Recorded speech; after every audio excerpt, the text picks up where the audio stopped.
Hello and a good day to all you good people. So welcome to my presentation on reading comprehension strategies for school students. So in this presentation, I'm going to tell you certain tips or strategies which you can use or which will come handy when you're trying to attempt a reading comprehension passage in the near future, whether it is an examination or whether you are practicing at home during this lockdown period. So first and foremost, what you need to know is this. What is reading comprehension? So reading, all of you know, is to read. Comprehension, the word comprehend is a verb which means to understand. And comprehension is a noun which means the ability to understand. The ability to understand what you are reading is reading comprehension. To be able to comprehend what you're reading is reading comprehension. So let us understand that the reading ability comes very naturally for some of you. You can read the passage and very easily understand or comprehend the passage. But this does not mean that you cannot improve on your reading skills. You can do that, but there are two challenges. The first challenge being your vocabulary. You need to have a good vocabulary. That means a good body of words. And for that, you have to get into the habit of reading. That is, you have to practice. And this will help you to improve on your reading skills.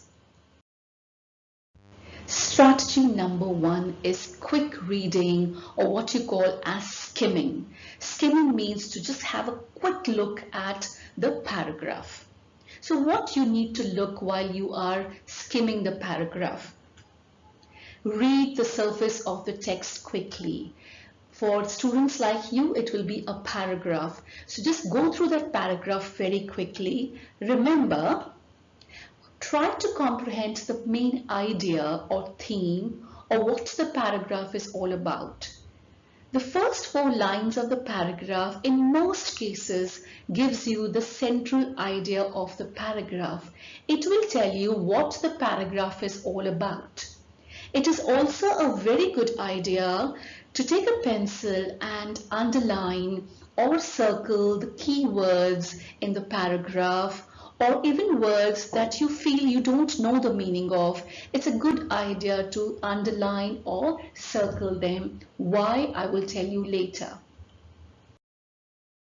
So strategy number 2 is look at the questions, glance at the questions, because when you look at the questions, they will tell you what you are looking for in a paragraph. So by reading the questions, you know exactly what you should be looking for in the paragraph.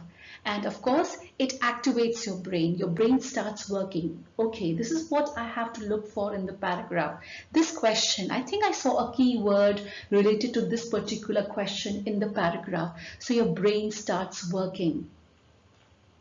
And of course, you should remember that there are always 2 types of questions. Some of them are the direct questions and some of them the indirect questions. So first of all, you are going to attempt the direct questions. Why? Because you will find them very easily in the paragraph by actually relating to the words that you have underlined or circled. You will find a word which sort of correlates with the question, and you could very easily find the answers to these direct questions. The problem, or I would say the difficult part, are the indirect questions because they are not directly given in the paragraph. So these are questions whose answers will not be there in the paragraph directly. So what kind of questions are they? For example, questions like find words that mean, or you could have find the similar word to this particular word or the opposite, which means antonyms. And of course, suggest a suitable title. So strategy number 3 is read the passage again. So this time when you read the passage, you're going to read it slowly and try to find links to the indirect questions. There could be a word or a line which seems familiar to the question. Secondly, words that you don't know the meaning of can be referred to again with its use in the context of the passage given. Many a times when you're reading a story, there comes a word whose meaning you don't know, but when you read the entire sentence with that word, you somehow get the meaning of that new word. Or sometimes you have to read that entire paragraph to understand the meaning of the word. So this can be true even in a reading comprehension passage.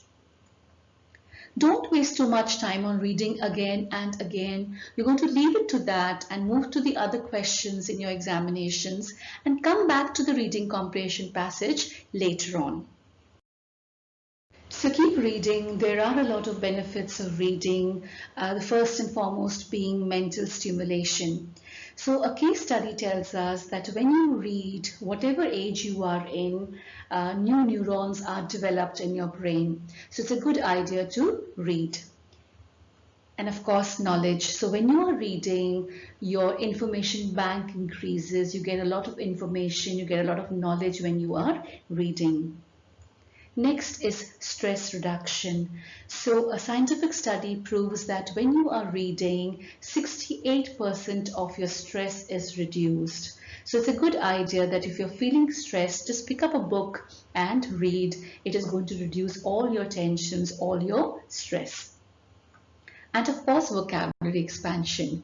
When you are reading, you come across new words, new phrases, and in this way, your vocabulary expands. So I think it's a good idea to read. So what are the other benefits of reading? Improves memory.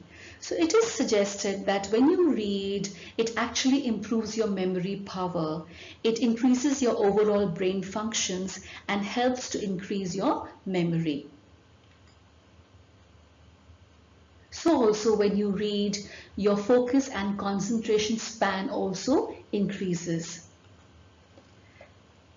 And of course, analytical thinking. So when you are reading, it actually stimulates your brain to think in new ways, ask questions, look into different perspectives. What could be the end of the story, or what is actually happening in the story? All this is analytical thinking. And of course, writing skills. Your writing skills will improve because you now have a vast variety of words, your vocabulary has increased, your way of writing has increased. All this is going to benefit you in the long run. So on a final note, I'm going to quote Joseph Addison. Reading is to the mind what exercise is to the body. So what exercise does to the body, reading does to your mind. So if you need your mind, your brain to function well, then you should pick up a book and read. And this is going to help you also when you're attempting a reading comprehension passage, or while you're writing an essay, or you're doing anything to do with creative writing. So I hope all these strategies that I have told you today in my presentation will help you to attempt reading comprehension passages more confidently. So till I meet you again, it's a bye-bye and take care.